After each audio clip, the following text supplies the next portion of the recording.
안녕하세요. 반갑습니다. 해성교회 온라인 주일 가정예배에 오신 모든 분들을 진심으로 환영합니다. 우리가 오늘도 주일 교회에서 예배를 드렸지만 또 저녁에 식구들과 함께 가정에서 함께 찬양하고 기도하고 또 말씀을 나누고 은혜를 받는 시간은 매우 중요합니다.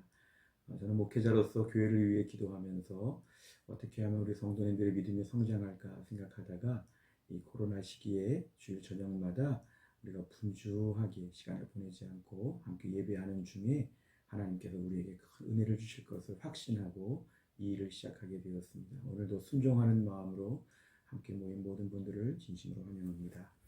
오늘 저희가 주일 가정예배 순서지를 보시면서 함께 진행하시면 되겠습니다. 우리가 앞에 내용들을 간단하게 읽어보시고 우리 가정이 교회가 되는 그런 시간입니다. 마음의 문을 활짝 열고 우리 집안이 예배하는 처소가 될 수 있도록 이렇게 마음을 열어주시면 감사하겠습니다. 열어보시면 우리 안쪽에 우리 3면을 중심으로 해서 오늘 진행하도록 하겠습니다. 첫째, 가족들의 동의, 사랑의 초대입니다. 우리 모두가 다 기쁘게 예배에 참석하기로 동의하셨지요? 예, 잘하셨습니다.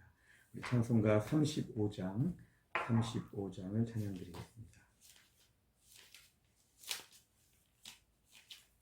찬송가 35장입니다.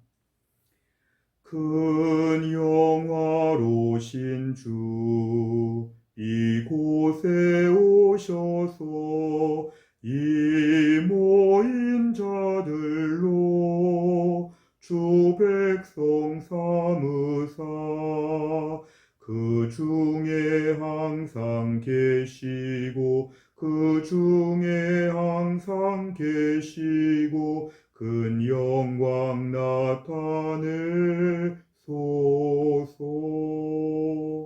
이 백성 기도와 또 예물 드림이 향내와 같으니 곧 받으옵소서. 주 예수 그 신복음을 주 예수 그 신복음을 만 백성 듣게 하소서. 또 우리 자손들 다 주를 기리고 저성전 돌같이 기나게 하소서. 주 구원하신 능력을 늘 끝날까지 주소서. 주 믿는 만민이 참 진리 지키며 예성도들 같이 주 찬송하다가 저 천국 보좌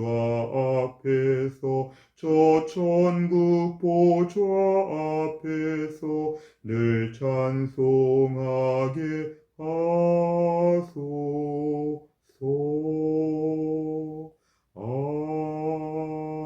아멘. 하나님 말씀은 요한복음 4장 24절입니다. 요한복음 4장 24절의 말씀 신약성경 147페이지에 있습니다. 요한복음 4장 24절 우리 한 절의 말씀을 우리 가족들과 함께 같이 읽겠습니다. 시작. 하나님은 영이시니 예배하는 자가 영과 진리로 예배할지니라. 아멘. 오늘 저희가 받은 이 순서지에 보시면 오늘 웨스트민스터 소요리 문답의 제4문 네 번째 질문에 오늘 답을 하는 시간입니다. 우리 순서지를 같이 보시면서 진행하시면 되겠습니다. 오늘의 제목은 하나님은 어떤 분인가요에 대한 것입니다. 하나님은 어떤 분인가요? 자, 질문을 다 같이 읽겠습니다. 시작. 하나님은 어떤 분이십니까? 답을 읽겠습니다.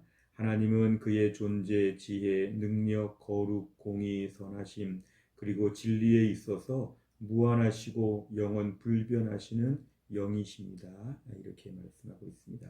우리가 오늘은 이제 하나님은 어떤 분인가에 대해서 함께 말씀해 보겠습니다. 우리 웨스트민스터 소요리 문답 한번 잠깐 구조에 대한 복습을 하면요. 모두가 107개의 그런 질문이 있다고 했는데요. 107개 중에서 첫 번째, 어떻게 해야 인간의 존재의 목적, 우리는 왜 존재합니까? 우리는 무엇을 위해 삽니까? 답은 뭐였죠? 우리가 하나님을 영화롭게 하고 영원토록 하나님을 즐거워하는 것이죠. 그리고 그 모든 규칙은 두 번째, 어떻게 해야 그 목적을 이룰 수 있습니까? 성경을 통해서 알 수 있습니다. 이 두 번째까지 질문이었죠. 그 세 번째는 뭐였을까요? 그렇다면 성경에서는 도대체 무엇을 말씀하고 있습니까? 성경에서는 두 가지를 말한다 그랬죠. 하나는 뭐냐면 하나님은 어떤 분이신가? 우리는 무엇을 믿어야 되는가? 뭐 이런 부분을 얘기한다면 성경의 두 번째 부분은 그 하나님께서 우리에게 무엇을 요구하시는가 이거였죠. 그래서 첫 번째, 두 번째가 처음에 전제가 되는 것, 인생의 존재의 목적과 성경에 대한 것이었다면 세 번째 질문에서는 성경이 가르치는 건 두 가지가 뭡니까? 그러면은 우리가 네 번째부터 38번까지 해서 하나님은 누구신가, 우리는 무엇을 믿어야 되는가를 먼저 쫙 다루게 되어 있습니다. 우리가 오늘 보는 이 네 번째 문제는 그 첫 번째 파트의 맨 첫 번째 것입니다. 하나님은 어떤 분이십니까? 하나님은 누구십니까? 그래서 먼저 지금부터 우리가 38문까지는 우리 하나님을 알아가는 그런 시간이 되겠습니다. 우선 첫 번째 제목을 보시면 성경을 통해 하나님을 알다 그랬습니다. 성경을 통해 하나님을 알다. 우선 하나님을 알다에 대한 부분을 조금 보충 설명하겠습니다. 어떤 분들은 이런 분들이 있는데요. 하나님에 대하여 좀 이렇게 막연하게 공상하는 분들이 있습니다. 하나님은 이렇지 않을까, 이렇지 않을까. 무슨 큰 나무를 보거나 큰 바다를 보거나 같은 신기한 것들을 볼 때마다 하나님은 저 가운데 어떻게 계실까? 이렇게 사람들은 추측을 하게 되어 있죠. 추측을 하게 되어 있는데 하나님은 우리에게 추측하기를 원하지 않으시고 정확하게 알기를 원하셔서 이 성경 말씀을 통해서 하나님 명확하게 우리에게 알려주셨습니다. 우리가 혼자 이럴까 저럴까 하나님을 이렇게 알아가는 것이 아니라 성경을 보면 하나님에 대하여 알 수 있도록 마치 하나님께서 우리에게 모든 걸 다 열어주셨습니다. 이걸 마치 우리가 커튼 속에 뭐가 감춰져 있는데 커튼을 싹 열고 보는 것처럼 이거를 계시라고 합니다. 계시, 리빌, 드러내다, 리빌레이션, 계시라고 하는 것은 하나님 우리에게 보여주시고 들춰주셔서 하나님에 대하여 알게 하신다는 것이죠. 그래서 우리가 하나님이 보여주신 만큼 우리는 알 수 있습니다. 우리가 구원받는 데 필요한 것은 하나님 우리에게 보여주신 것이 있기 때문에 보여주신 만큼 우리가 하나님을 알 수 있다는 것입니다. 아까 앞에서 말한 대로 많은 사람들이 추측하고 이런저런 생각을 하고 공상을 해가지고 하나님을 알아가면 매우 주관적이고 또 이것은 참 믿을 수가 없죠. 마치 그리스 로마 신하들처럼 신들을 그렇게 사람처럼 추측하기도 하고 별별 의견들이 많이 있겠지만 성경을 통해서 하나님을 알아가는 것이 가장 안전합니다. 성경 말씀을 보면서 하나님은 이런 분이시는구나 이렇게 배워가는 게 가장 우리에게 안전하죠. 우리가 하나님을 인격적인 분이라고 한다면 하나님은 지정의를 갖고 계시는 분이고 하나님은 우리에게 말씀하시는 분이시고 우리와 교제하기를 원하셔서 하나님 우리에게 성경을 통해서 나는 이렇다 이렇게 말씀하여 주셨기 때문에 우리의 성경이 매우 중요합니다.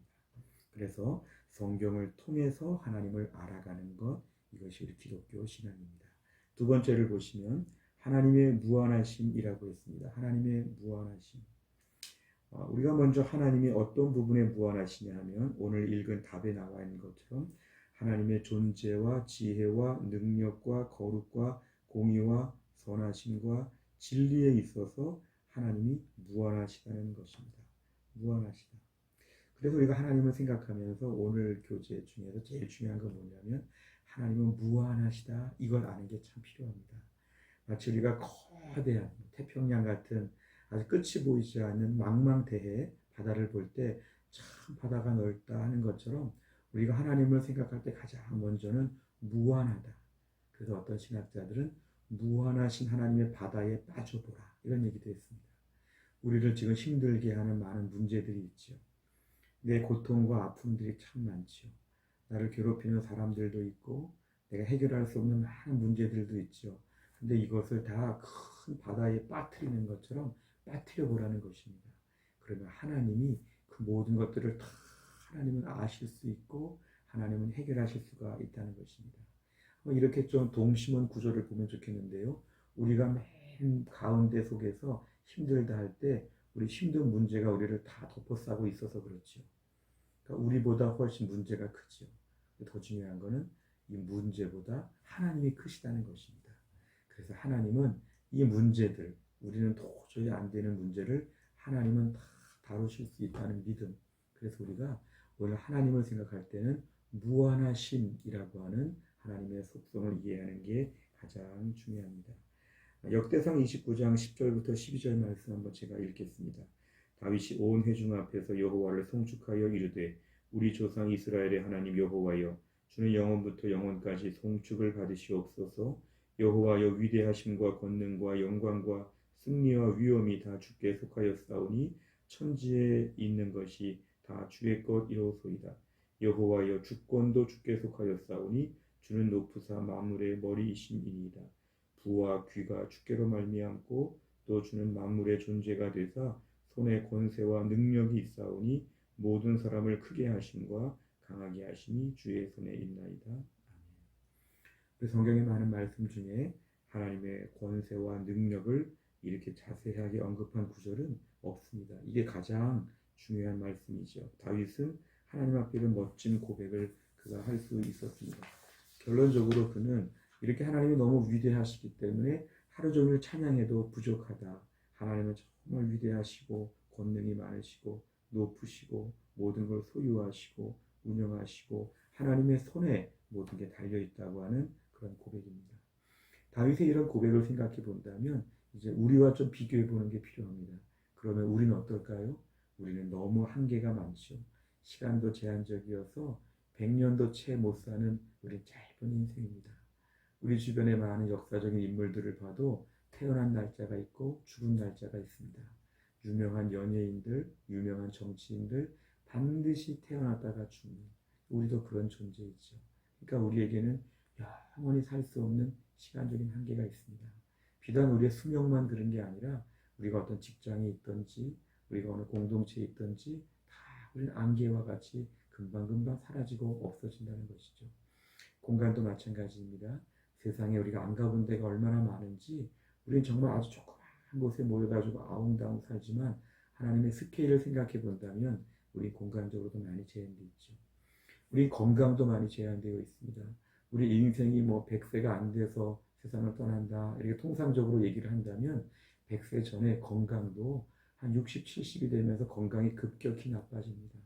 옛날에 운동을 잘하고 이런 분들도 다 몸이 나빠지고 허약해집니다. 똑똑한 것도 나이가 들면서 다 약해집니다. 우리 인생의 모든 게 다 약해지죠. 그러니까 우리가 이런 것들을 볼 때마다 우리는 정말 제한적이다. 그래서 우리의 부족함과 모자람을 빨리빨리 인정해야 됩니다. 우리가 아직은 좀 자신감이 있을지 모르지만 우린 너무 부족하다. 그런데 하나님은 그렇지 않으시다. 하나님은 모든 걸 다 갖고 계시기 때문에 우리가 하나님을 생각하면서 하나님의 광대하심과 능력을 우리가 잘 이해하는 게 필요합니다. 우리의 없는 게 하나님은 많으시다. 이런 식으로 하나님을 이해하는 것도 우리가 피조물로서 하나의 방법이 되겠습니다. 무엇보다 우리가 하나님의 엄청난 모습과 우리의 초라한 모습을 비교할 때 결정적인 것은 어떤 우리의 거룩과 의에 대한 것이죠. 하나님은 거룩하고 완벽하고 의로우신 분인데 우리는 죄인이고 또 넘어지고 또 쓰러지는 우리의 마음이 얼마나 악한 게 많은지 모릅니다. 그래서 우리는 우리 안의 죄성을 생각해 본다고 하면 정말 하나님 앞에서는 감히 얼굴을 들 수 없는 그래서 오늘 내용의 제일 중요한 건 하나님과 우리와의 격차 이것을 많이 강조하죠. 그래서 우리가 오늘 하나님을 생각하면서는 하나님은 우리와 다르시다. 자연스럽게 세 번째 주제로 가보시겠습니다. 여기에서는 주로 우리가 한 5개의 성경 구절을 한번 읽어보는 것으로 말씀을 진행하겠는데 우리 같이 한번 읽겠습니다. 민수기 23장 19절 시작. 하나님은 사람이 아니시니 거짓말을 하지 않으시고 인생이 아니시니 후회가 없으시도다. 어찌 그 말씀하신 바를 행하지 아니시며 하신 말씀을 실행하지 않으시랴. 하나님의 신실하심과 하나님의 공의로우심을 우리에게 말씀하죠. 이사야 55장 8절 같이 읽겠습니다. 시작. 이는 내 생각이 너희의 생각과 다르며 내 길은 너희의 길과 다름이니라. 여호와의 말씀이니라. 아멘. 하나님은 우리 피조물들 수준과 완전히 다르다는 것입니다. 우리 생각에 이게 옳다, 이게 맞다, 하나님의 고차원적인 것을 생각해 보면 이게 아무것도 아니라는 걸 알 수 있죠. 하나님의 창조주, 신으로서 하나님의 생각과 우리의 생각은 다를 수 있기 때문에 얼마나 겸손해야 되는지 모릅니다.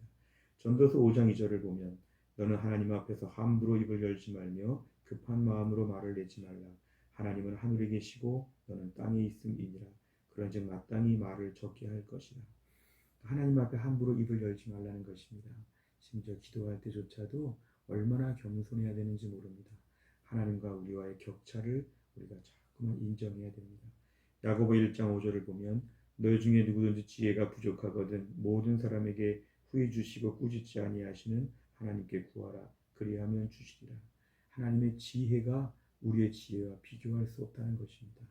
우리가 아무리 똑똑하다 그래도 하나님과는 비교할 수 없다. 이사야 40장 28절에 보면은 너는 알지 못하였느냐 듣지 못하였느냐 영원하신 하나님 여호와 땅끝까지 창조하신 이는 피곤하지 않으시며 곤비하지 않으시며 명철이 한이 없으시며. 우리가 오늘 하나님을 섬길 때 우린 자꾸 피곤한데 하나님 피곤하지 않으시다. 우린 지치는데 하나님은 지치지 않으신다. 그래서 우리가 오늘 이 5개의 성경 구절을 통해서는 하나님과 우리와의 격차, 하나님과 우리가 너무 다르고 너무 차이가 심하다. 이런 부분을 인정해야 됩니다. 마지막 결론, 4번째, 피조물로 하나님을 경배하다. 우리가 피조물이라는 것을 인정하게 될 때 하나님을 경배해야 됩니다. 우리는 많이 부족한데 하나님은 너무 완벽하시다. 이 2가지를 알게 될 때는 우리에게 먼저 해야 될 자세가 뭐냐면 이제 하나님과 겨루어 싸우면 안 됩니다. 이제 하나님 앞에서 무시하면 안 됩니다. 이제 하나님을 경배해야 되는 것입니다. 하나님, 제 모든 것이 하나님께 달려 있습니다. 저를 다 아십니다. 제가 모자른 것 하나님은 다 갖고 계십니다. 하나님, 찬양과 경배를 받아 주옵소서. 예배 태도, 찬양의 태도가 달라지고 하나님을 섬기는 모습이 더 달라져야 되는 게 오늘 본문의 결론이라고 볼 수 있습니다. 우리가 오늘 말씀을 통해서 하나님을 알아야 됩니다. 성경을 통해서 하나님을 알아야 되는데 아는 만큼 믿을 수 있습니다. 그리고 믿는 만큼 하나님을 온전히 경배할 수 있습니다. 하나님에 대해서 알고 믿고 경배하는 것, 이 3가지를 잘 갖춰서 우리 자신이 온전한 믿음의 사람으로 하나님이 원하시는 믿음의 사람 다 될 수 있기를 간절히 바랍니다. 기도하겠습니다. 아버지 하나님 감사합니다. 오늘도 하나님께서 우리에게 귀한 말씀을 듣게 하심을 감사합니다. 하나님은 어떤 분이신지 우리가 하나님에 대하여 하나님 감히 다 알 수 없지만 하나님께서 우리에게 보여주신 만큼 그 성품과 하나님의 모든 모습을 오늘 공부하였습니다. 무엇보다 하나님의 무한하심과 광대하심을 통해 내 인생의 모든 문제를 다 하나님께 올려드리며 하나님의 무한하심의 바다에 빠뜨려뜨릴 수 있도록, 그래서 내가 혼자 낑낑대지 아니하고 하나님만 의지하는 믿음의 사람 되게 하여 주옵소서. 하나님을 아는 만큼 믿고 믿는 만큼 하나님을 예배한다고 했사오니 우리가 예배의 태도가 달라지며 하나님을 온전히 경배하는 믿음의 사람 되게 하여 주시고 우리 가정이 이런 가정 될 수 있도록 축복하여 주옵소서. 어려운 시절에 한 주간 동안 우리 가정을 하나님이 돌보아 주시고 교회를 지켜 주옵소서. 예수님의 이름으로 기도하옵나이다. 아멘. 이제 오늘 제가 4번째까지 진행했습니다. 오늘 5번째와 6번째 내용들을 가지고 한 5분 정도 가족끼리 함께 나누시고 같이 기도하시면 좋겠습니다. 요즘 저희 가정은 이 5번째 내용을 말할 때 참 좋습니다. 바쁘고 서로 얘기할 기회가 없었는데 5번째 시간에 같이 나누고 같이 기도하면서 가정의 믿음 안에서 온전하게 세워질 것입니다. 오늘 5번째 하시고 주기도문 함으로 마치시면 되겠습니다. 이번 한 주간 동안도 승리하시기를 바랍니다. 감사합니다.